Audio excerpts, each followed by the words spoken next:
마태복음 11장 1절에서 6절 실족하지 않는 자가 복 있는 자. 예수께서 12 제자에게 명하기를 마치시고 이에 그들의 여러 동네에서 가르치시며 전도하시려고 거기를 떠나가시니라. 요한이 옥에서 그리스도께서 하신 일을 듣고 제자들을 보내어 예수께 여짜오되 오실 그이가 당신이오니이까 우리가 다른 일을 기다리오리이까. 예수께서 대답하여 이르시되 너희가 가서 듣고 보는 것을 요한에게 알리되 맹인이 보며 못 걷는 사람이 걸으며 나병 환자가 깨끗함을 받으며 못 듣는 자가 들으며 죽은 자가 살아나며 가난한 자에게 복음이 전파된다 하라. 누구든지 나로 말미암아 실족하지 아니하는 자는 복이 있도다 하시니라. 아멘. 주제 세례 요한의 질문. 그리고 실족하지 않는 자가 복 있는 자다. 1절 전도하기를 쉬지 않으시는 예수님. 예수님은 제자들을 복음 전도자로 세우신 후 10장이죠. 이제는 다른 동네로 가서 가르치시고 전도하시기 위해 거기를 떠나셨습니다. 주님은 쉴 틈도 없이 계속해서 하나님 나라를 전파하셨습니다. 예수님은 이 일을 위해서 이 땅에 오셨습니다. 누가복음 4장 42절에서 44절. 날이 밝음에 예수께서 나오사 한적한 곳에 가시니 무리가 찾다가 만나서 자기들에게서 떠나시지 못하게 만류하려 하매 예수께서 이르시되 내가 다른 동네들에서도 하나님의 나라 복음을 전하여야 하리니 나는 이 일을 위해 보내심을 받았노라 하시고 갈릴리 여러 회당에서 전도하시더라. 아멘. 2절에서 5절 세례 요한의 질문입니다.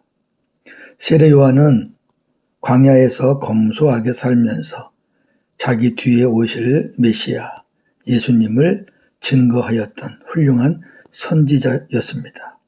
그런 그가 헤롯의 죄악, 동생의 아내인 헤로디아를 취한 것을 지적함으로 인해 감옥에 갇히게 되었습니다. 그는 깊은 토굴 속에 갇혀 죽음의 위협을 느끼면서 예수님에 대해 의심을 갖게 되었습니다. 왜냐하면 자신은 메시아의 오실 길을 예비하기 위해 회개의 세례를 베풀고 불의와 싸우는 등 사명을 다하다가 감옥에 갇혔는데 예수께서 자기를 구원해 주시지 않자 진정 예수가 메시아인지를 의심하게 된 것입니다.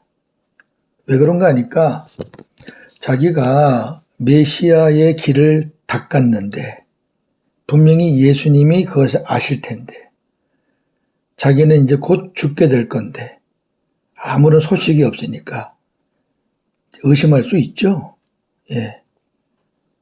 이걸 우리가 세례 요한은 믿음이 없다 어쨌다 이렇게 말할 수 있는 상황이 아니에요. 자, 의심했던 증거가 예수님께 대한 질문입니다. 요한은 자기 제자들을 예수께 보내면서 오실 그이가 당신입니까? 아니면 우리가 다른 사람을 기다릴까요? 라고 질문하였습니다. 세례 요한이 예수님에 대해 무지해서 질문하는 걸까요? 아니에요. 그렇지 않습니다. 그 당시에 예수님에 대해서 세례 요한보다 더 잘 아는 사람은 없었습니다. 자, 첫 번째. 세례 요한이 어떤 사람인지 보겠습니다. 사람들이 자신에게 그리스도냐고 물었을 때 아니라고 분명하게 대답했습니다. 요한복음 1장 20절 23절. 요한이 드러내어 말하고 숨기지 아니하니 드러내어 하는 말이 나는 그리스도가 아니라 한데 이르되 나는 선지자 이사야의 말과 같이 주의 길을 곧게 하라고 광야에서 외치는 자의 소리로라 하니라. 아멘. 자기의 그 정체성을 분명히 말했죠. 나는 아니야. 두 번째, 예수님을 가리켜 세상 죄를 지고 가는 어린 양이라고 증언하였습니다. 요한복음 1장 29절 30절. 이튿날 요한이 예수께서 자기에게 나아오심을 보고 이르되 보라 세상 죄를 지고 가는 하나님의 어린 양이로다. 내가 전에 말하기를 내 뒤에 오는 사람이 있는데 나보다 앞선 것은 그가 나보다 먼저 계심이라 한 것이 이 사람을 가리킴이라. 아멘. 그때 세례 요한에게 있었던 제자들이 있었죠. 베드로와 안드레가 세례 요한의 제자였다고 합니다. 그런데 이때 예수님이 지나가시는 것을 보고 세례 요한이 저분이 하나님의 어린 양이다. 그때 그 일을 계기로 세례 요한의 제자들이 예수님에게로 넘어가죠. 그때 이제 안드레와 베드로도 그러니까 세례 요한은 분명히 알아요. 하나님이 보내신 메시아라는 것을. 세 번째, 예수님이 성령과 불로 세례를 베푸시는 심판주라는 것을 알고 있습니다. 마태복음 3장 11절 12절. 나는 너희로 회개하게 하기 위하여 물로 세례를 베풀거니와 내 뒤에 오시는 이는 나보다 능력이 많으시니 나는 그의 신을 들기도 감당하지 못하겠노라.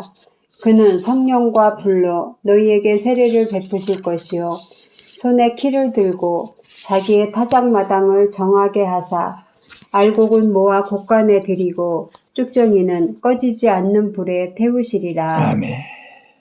불과 성령으로 세례를 베풀고 마지막 때 심판하시는 심판주다. 자, 네 번째. 예수님께서 세례를 받으실 때 하나님의 음성을 듣고 성령이 임하시는 것을 세례 요한이 보았습니다. 마태복음 3장 16절 17절.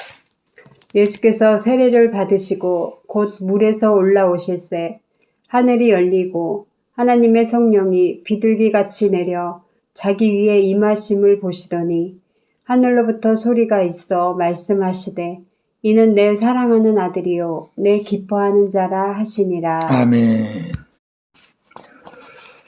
6절. 실족하지 않는 자가 복 있는 자다. 자, 앞서 봤지만 세례 요한은 예수님에 대해서 분명히 알고 있는 사람이에요. 자, 그럼 궁금한 게 있잖아요. 예수님에 대해서 정확히 알고 있는 세례 요한이 왜 예수님을 의심하게 되었을까요? 그것은 감옥에 갇혀 있는 동안 시험이 들어 잠깐 믿음이 흔들렸기 때문입니다. 세례 요한의 상황을 이해하시겠습니까? 저는 충분히 이해할 수 있습니다. 메시아라면 길을 준비한 나를 이대로 두시진 않을 텐데라는 생각이 있었겠지요. 근데 주님이 왜 세례 요한의 죽음을 그대로 보고 계셨을까? 이 부분은 내일 말씀드리겠습니다. 예수님은 세례 요한의 제자들에게 이렇게 말씀하십니다. 너희는 가서 맹인이 보며 못 걷는 사람이 걸으며 나병 환자가 깨끗함을 받으며 못 듣는 자가 들으며 죽은 자가 살아나며 가난한 자에게 복음이 전파되는 것을 너희가 듣고 본 대로 요한에게 전하라. 이렇게 말씀하셨습니다. 이 말씀은 나 예수가 구약에 약속된 메시아라는 것을 분명히 전하라는 것입니다. 자, 구약에 약속된 메시아를 보겠습니다. 이사야 35장 5절 6절. 그때에 맹인의 눈이 밝을 것이며 못 듣는 사람의 귀가 열릴 것이며 그때에 저는 자는 사슴같이 뛸 것이며 말 못하는 자의 혀는 노래하리니 이는 광야에서 물이 솟겠고 사막에서 시내가 흐를 것임이라. 아멘. 여기 그때는 메시아가 올 때를 얘기하는 거죠. 똑같죠? 맹인이 눈을 뜨고 못 듣는 자가 귀가 열리고. 말 못하는 자의 혀가 노래하고. 이사야 61장 1절. 주 여호와의 영이 내게 내리셨으니 이는 여호와께서 내게 기름을 부으사 가난한 자에게 아름다운 소식을 전하게 하려 하심이라. 나를 보내사 마음이 상한 자를 고치며 포로된 자에게 자유를, 갇힌 자에게 노임을 선포하며. 아멘. 아멘. 이 말씀 역시 메시아가 왔을 때 일어날 일들입니다. 그러니까 예수님은 내가 메시아다 아니다 라고 말씀하시지 않고 구약에 약속된 것을 얘기하신 거죠.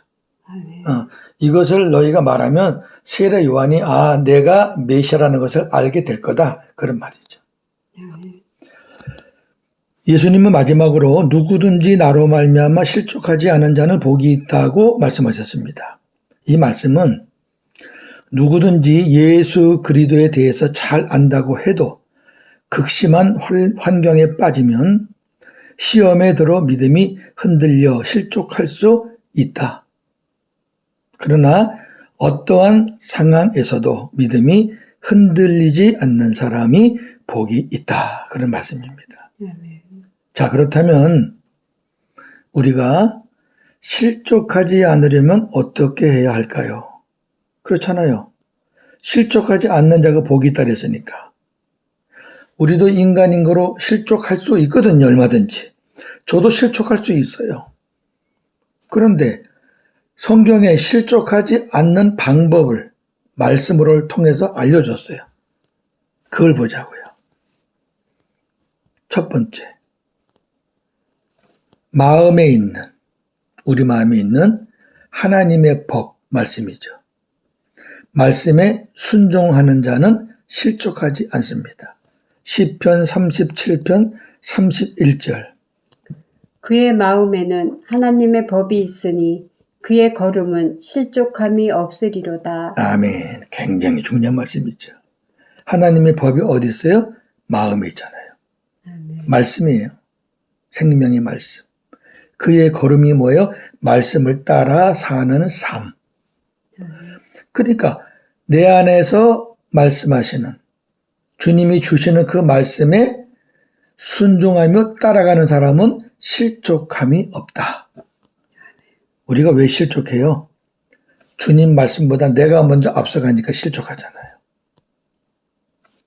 두 번째, 빛이신 주님을 보며 사는 자는 실족하지 않습니다. 요한복음 11장 9절 10절. 예수께서 대답하시되 낮이 12시간이 아니냐. 사람이 낮에 다니면 이 세상의 빛을 보므로 실족하지 아니하고 밤에 다니면 빛이 그 사람 안에 없는 고로 실족하느니라. 아멘. 낮과 밤을 가지고 지금 빛과 어둠을 말하고 있어요. 낮은 우리 주님과 함께하는 시간, 밤은 어둠의 세력과 함께하는 시간을 지금 비유로 말씀하신 거예요. 예. 요한복음에서 빛은 예수님을 가리킵니다. 그러니까 무슨 말이에요? 예수님을 보면 낮이라는 거예요. 어둠의 세력을 보면 밤이라는 거예요. 빛이 없으니까.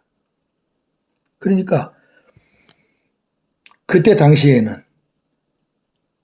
이 땅에 오신 예수님을 바라보는 거였지만 예수님이 승천하시고 부활을 승천하시고 그 이후에는 예수님의 육신을 볼 수 없잖아요. 그래서 예수님이, 빛이신 예수님이 우리 안에 오셨잖아요. 그래서 우리는 우리 안에서 빛을 발하시는, 참 빛이신, 우리에게 빛을 발하게 하시는 그분을 바라보는 거죠. 그럼 우리는 항상 낮이에요.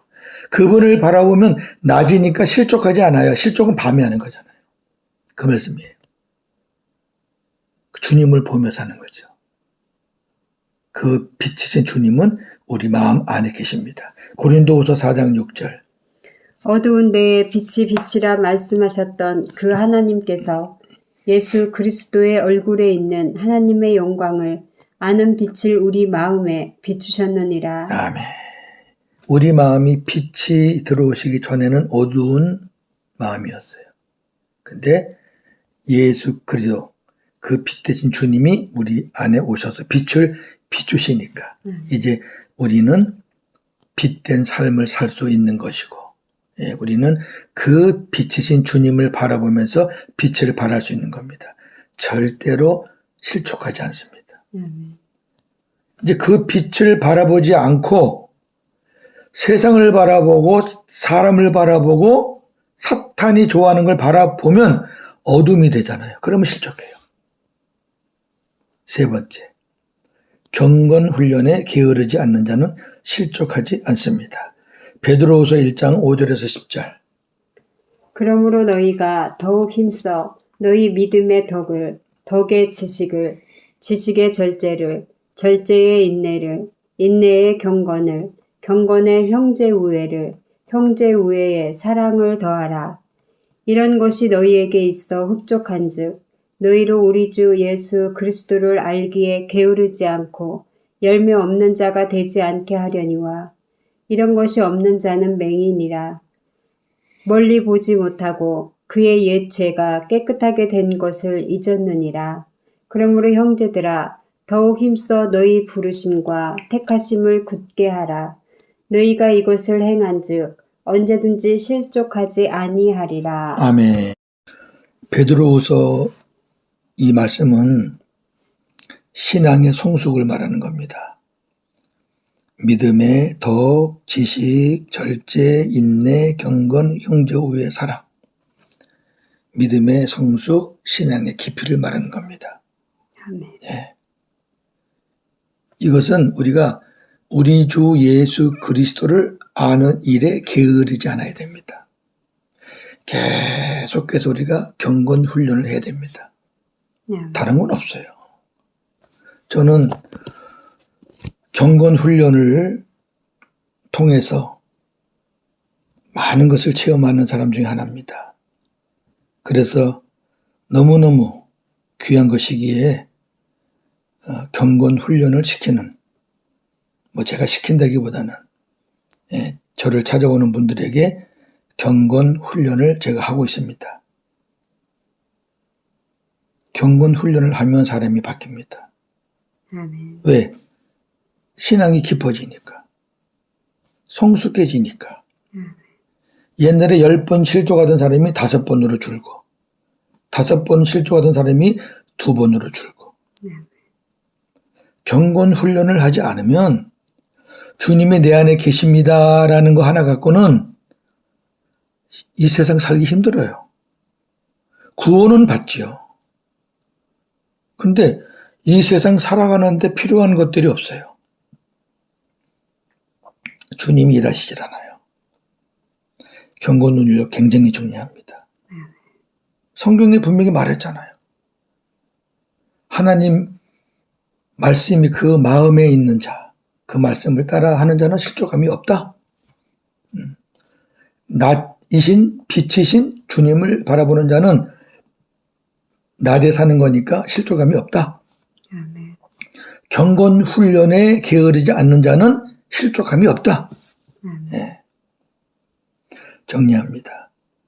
하나님과 예수님에 대해서 잘 아는 복음의 사람이라도, 저와 여러분같이 복음의 사람이라도 감당할 수 없을 만큼의 어려움이 닥치면 하나님은 살아 계시나요? 하나님은 정말 나와 함께 하시나요? 하며 시험에 들어 실족할 수 있습니다. 나는 끄떡없어. 그 순간 여러분 넘어집니다. 마귀가 어떤 놈인데. 있습니다. 무슨 그게 내 어떤 배짱과 큰 소리로 이기는 게 아니에요. 그러므로 우리가 시험에 들지 않고 실족하지 않기 위해서는 성경에 답이 있어요. 첫째, 내 안에서 말씀하시는 주님의 말씀에 순종하고, 둘째, 내 안에 빛으로 계신 주님을 바라보며, 셋째, 말씀과 기도로 경건 훈련을 게을리하지 않아야 합니다. 할렐루야. 오늘도 복음으로 승리하는 저와 여러분 되기를 주님의 이름으로 축원합니다. 아멘. 하나님 감사합니다. 오늘 세례 요한이 감옥에 갇혀서 예수님에 대한 의심이 생겼습니다. 얼마나 힘들었으면 그렇겠습니까? 우리가 세례 요한을 욕할 수 있습니까? 세례 요한의 믿음이 없는 사람이라고 우리가 그렇게 말할 수 있겠습니까? 그렇지 않지요. 우리도 그만큼도 아닌 세례 요한이 받는 절반의 시험만 받아도 우리는 실족할 수 있습니다. 얼마든지 실족할 수 있습니다. 주님, 그런데 우리 주님께서 우리에게 시험에 들지 않고 실족하지 않는 방법을 알려주셨습니다. 내 힘으로는 안 되니까 이렇게 하라. 내 안에서 말씀하시는 주님의 말씀에 순종하고 내 안에 빛으로 계신 주님을 날마다 바라보면서 항상 낮에서 넘어지지 않는 낮 가운데서 신앙생활을 하고 말씀과 기도로 경건 훈련을 게을리하지 않아서 우리가 시험을 미리 맞고 그리고 실족하지 않기를 우리 주님께서 말씀해 주셨습니다. 감사합니다. 오늘도 이러한 믿음을 가지고 복음으로 승리하는 하루가 되게 하여 주시옵소서. 예수님의 이름으로 기도하옵나이다. 아멘.